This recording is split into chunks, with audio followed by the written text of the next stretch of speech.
arinta kale ee cadaynaysa in culumta maadigu ay culum diinta islaamka ay ogoshahay soo dhaweynayso waxa kamid ah culumtani maadigu in ilaahay lagu garto. waxaan macquul ah marka taas maqasho in aad isweydiiso ma culum maadi ba ilaahay lagu gartaa. culum maadi ba ilaahay lagu gartaa sababtoo ah ilaahay gaaladii quraysheed haddii quraankan ku noqono ilaahay wuxuu kula hadli jiray maadaama quraankan aysan aaminsanayn ama nabiga hadalkiisa aysan aaminsanayn waxa ilaahay mar walba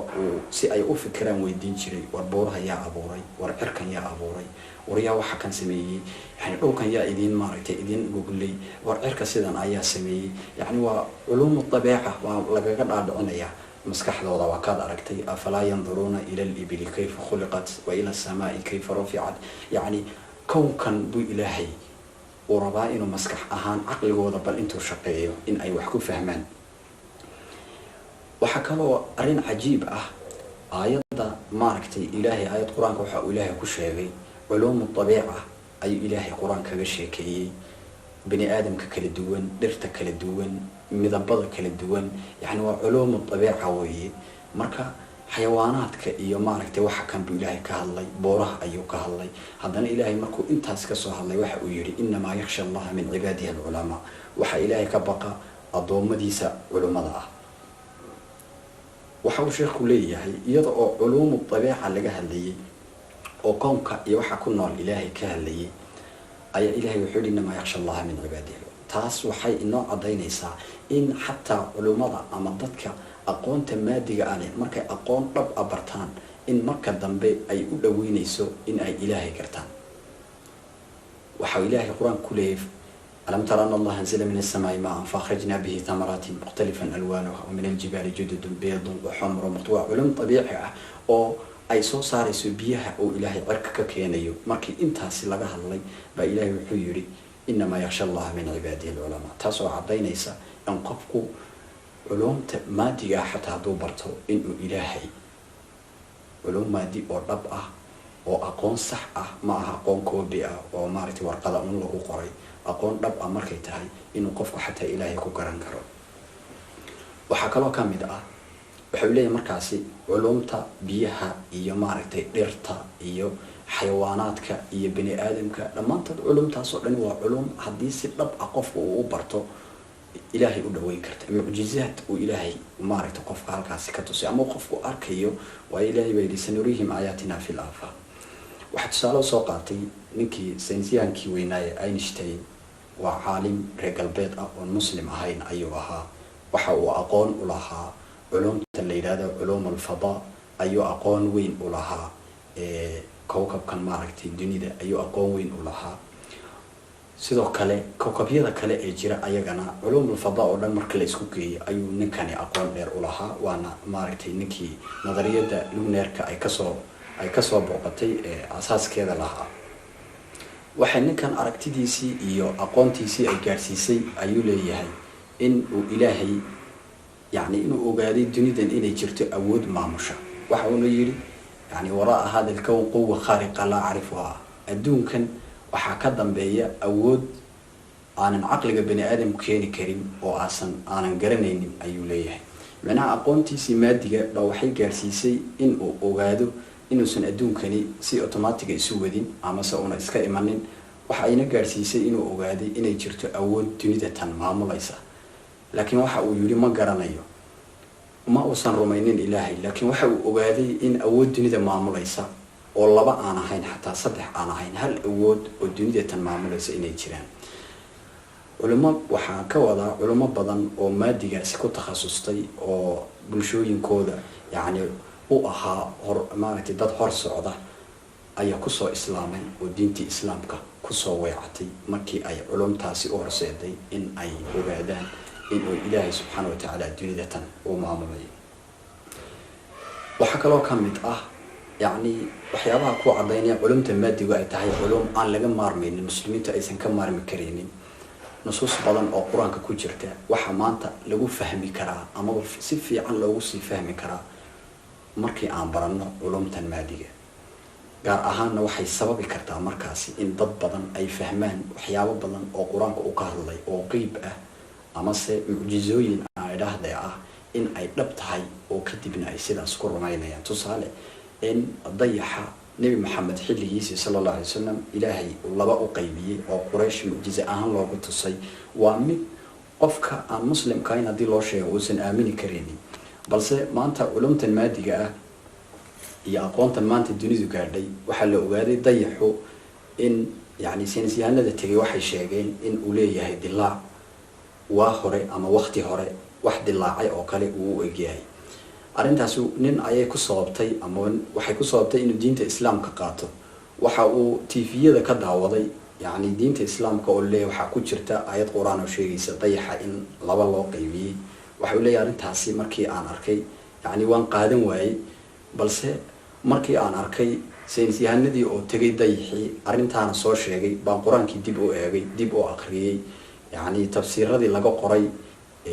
maaragtay luuqadiisa weliba ingiriiska lagu qoray, buugaag noocaasaan raadsaday oo lagu qoray. kadib waxaan arkay qur-aanka oo sidii yani horumarkii iyagu waxay ka dhiganayay lahaayeen horumar ayaan gaadhnay inuu qur-aanku sii sheegay. sidaas ayuuna ku islaamay ayuu leeyahay doctoorku. marka culumta maadigu waa culum horseedi karta in qofku uu diinta islaamka ku fahmo.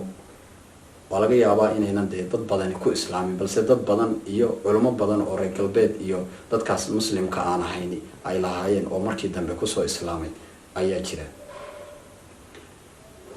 waxaa kaloo kamid a waxyaabaha ina tusaya in culumtan maadigu aysan ahayn culum diintu ay fogeynayso, balse ay tahay mid ay dhiirigelinayso in mujtamaca muslimku ay maanta u baahan yihiin dad takhasus leh oo culumtii maadiga qaybaheeda kala duwan takhasus u leh. waana aragti qur-aanku uu tilmaamayo. waxaa kamid ahaa aragtiyaha qur-aanka uu tilmaamayo ee cajiibka ama axaadiista nabiga kusoo aroortayba. waxaad arkaysaa qof xataa saxaabadii nabiga in la kala horreysiin jiray. tusaaleahaan Khalid ibn Walid oo kale waa laga horreysiin jiray saxaabadii Abubakar iyo Cumar iyo Uthman, iyo markay arrin tahay arrin siyaasadeed, arrin ciidan hogaamin, arrin dawlad maaragtay weerar lagu qaadayo ama la isku dayin xiriir lala sameeyo, haddii ay xiriir noqon weydo iyo maaragtay inay si fudud diintii iyo si fiican ku qaataan ay dagaal tagayso, arrimo noocaas oo siyaasadeed markay tahay wuxuu nabigu hormarin jiray Khalid baa unan arrimaha uu ka qayb qaatay Khalid. waxaa kaloo kamid ahaa in nabigu uu dhahay saxaabada qaar kamid nimankaasi qur-aanka ka bartay, yani takhasus ay iyagu gaar u lahaayeen ayuu ahaa. waxaa kaloo kamid Taalut in uu ilaahay qur-aanka qisadiisa ku sheegay oo uu ilaahay yidhi waxaan siinay awood jidh iyo aqoon. yani qofkan takhasus u lahaa Taalut hogaaminta iyo sidee ciidan loo hogaamiyaa, sidee dagaal loo galaa, waana mid ay ogashahay diinta islaamku dhiirigelinaysana. waxay culimada qaarkeed ku fasireen aayadda ku jirta ee qur-aanka oo odhanaysa rabbanaa laa tajcalnaa fitnata lilqowmi aalimiin, ilaahu dadka daalimiinta oo diinta aan rumaysnayn fitnaha nooga dhigin. waxaa laga wadaa bay yidhaahdeen fitno markaan anagu noqono dad hooseeya oo liita oo mujtamaca markaas nool amaba ummadda nool ummaddii igu liidatay aan nahay. waxaa halkaas ka dhalan qofkii diinta islaamka inuu wax ka aqriyo damcaya, muslimiinta arka halka ay taagan yihiin in uu u arko amase intuu yaso is yidhaahdo ma sidana maaragtay dadka muslimiinta iyo dhaqankooda ma sidana, aqoontooda ma sidana, dabeetana diintii ay sidaasi ay kaga fogaadaan. waxaa kaloo kamid ahaa waxyaabahayna tusinaya in diintu ay ogashahay in qofku khibrad yeesho, aqoon maadi yeesho, wax uu ku noolaado iyo maaragtay wax isaga takhasus uu leeyahay uu yeesho. diintu waxay ahmiyad badan siisay inuu qofku wax gaar barto ama wax takhasus uu yeesho. waxaa kaloo xadiiskii nabiga waxa uu ahaa in allaha kataba al-ihsana ala kulli shay. wax walba ilaahay waxa uu qoray ihsaan. ihsaan markii la yiraahdo waa qofku waxaan sidii loo baahnaa inuu u qabto. tusaale ahaan markaad wax dilaysaan baa la yidhi mundida aad wax ku markaad wax dilaysaan si fiican u dila. marka qof dilaysid lama rabo inaad googoyso, si xun u sulciso, si fiican qofkii inaad u dishaa la rabaa. markaad wax qalaysaan si fiican wax u qala, haddii qof wax qalayana mundidiisa si fiican u soo faysto ayay diintu dhahday. sidaas darteed xadiisku waa xadiis caam qofku يعني فيلديغا أما أقونتا ماديغا أو برانايو إنه تخصص كا أو أوليه وحال ربا سيدي أحيد إنه أبرتو أو إحسان كاسي أي هوس إيمانيسا مركي وهي النبي وحوت المامي كل شيء بمي يعني wax walba ayaa soo hoskelaya cilmi walba hadduu yahay cilmi sharci ah iyo hadduu yahay cilmi maadi ah qofku waxa uu baranayo sida markaad wax dilaysid yani si fiican u dilooleeyahay ama mudidaada si fiican u soofee shaqada yar aad qabanaysid lagu leeyahay tanna waxay iyaduna caddayn u tahay wixii ka weyna in qofka muslimka laga rabo inuu wixii aqoon dheer iyo maaragtay takhasus gaar ah uu u yeesho waxaa kaloo ka mid ah in diinta islaamku sideedaba aysan ogolayn in aan noqono dad haheeya raaca dad ummadaha kale xagga dambe kaga xidhan oo aan iyagu lahayn dhaqaalo lahayn maaragtay aan lahayn aqoon wax ay dunida saameyn aan ku lahayn inayna ummadda muslimkii noqonin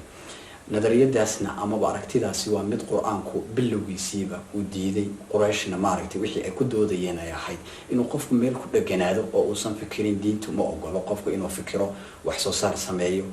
adduunyadiisa u shaqaysto aakhiradiisa u shaqaysto ayaa la rabaa وانا تلقوا إيدي إن وجدنا آباءنا على أمة وإنا على آثارهم يعني قريش مركي لهذا أنك آباياشنا إنسان كسوقاني سيدنا إنسكا أهانينا وكي قرآن كوكو عناني إن ميل أن إسكا جنادان وآباهي وسيدنا يأووي أين أركتي صحاهين حديث النبي ونوحوها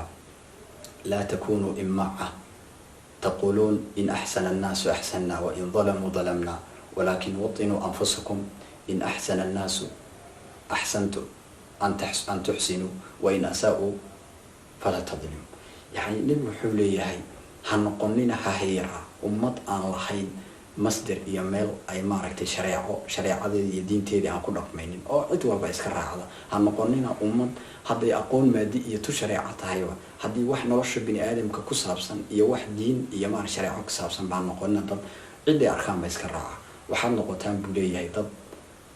يعني هنقولين إيه محمرك وحلا ولا هي عديدة في عنانا ما في عنانا عدي واحد المية وعند المية هذا يسكت صار هنقولين لكن وحنا نفتي إن كنت ربرتان إن هذا يدك في عنانا إنسان هذه أقول يروح أمة خرمر أهور سيرية أي ماشي تعالوا لبرنا يأد برتان هذا يدك حمالنا أد إذنكو أيضا حمانين وقبلي بوكا كان وانسوبن ليني وقيبتي سيهرنا أي هوري وبحذي guud ahaana culumtan maadiga sidaad aragtaanba waa culum ummadda muslimka ay u baahan tahay haddii aan faraha ka qaadnana waxaa ka dhalan in uu gaal inoo bedelo ama qof cadowgeenihi uu inoo bedelo qof walba ma ogolo in xaaskiisa ama walaashii oo nin ajnabi ah uu ka umuliyo waxaa la rabaa markaas si aynan dhibaatooyin u dhicin muslimiintiin ayna arrimahaas dhibaato ugu keenin in nolosha qaybaheeda kala duwan qaybaheeda kala duwan ee ballaaran noocay dooni ha noqoto maanta jaamacadaha waa aragteen علوم بدن بعتها فيلية بدن بعلبرتها تخصص كنا دينتو آد بمعركتي أي أدير جلسي إن نقولنا أمة لما يسترن وعلوم تي ديني جمر كهري سفي عن أنت السوق برتي ما دينا قدرتي أمة الإسلام أو يد إسكو فلان أو أبا هنين ضد معركتي كبحسن إيجا ومسلمين تي كبحسن إن أي أبا هذان قف كان ما أنت لنيرتي إنه أقون صوب برتاب ربعي ما أنت رجال بيت بقف فكرة إنه وايو أقونتي هالكنتالي بقى هوس إنه وقد عادي أقونتي مادية أي هوس إنه وقد عادي لنيرتي إنه مركب وضم ذيك اللي تجينا واحد عادين أفكار كله iyo aqoon kale iyo maaragtay nadariyad iyo fikrado kale oo diinta ku hor imanaysa in la soo baro waxaana sababtay in inagu culumta la raadinayo ee gaar ahaan culumta maadiga ah aan ka gaabinay haddii muslimiinta dawladeedu ay isku dayaan inay arrintaas kor u qaadaan waxa ka dhalan in ummad horumar sameynaysa oo sidii muslimiinta ay awal u hogaaminayeen adduunka in ay dib u hogaamiyaan horeyna uma jirin wax la yiraahdo culum maadi ah iyo culum diini ah balse culumada muslimku isagoo masaajidka kitaabka ka marinaya waa gelinka dambana oo xisaabta dhigayay gelinka dambe oo aqoonta maadiga ah wax kamid ah oo bulshada u sheegay mana ahayn fikradan ay in la kala bixiyay mid ay muslimiintii hore ay maaragtay yaqaaneen gaar ahaanna haddii aad aqridaan kitaabka ibn khaldun oo taariikhyahanada muslimiinta kuwa ugu waaweyn kamid ah waxaad arkaysaan in xataa reer galbeedka iyo culumadoodu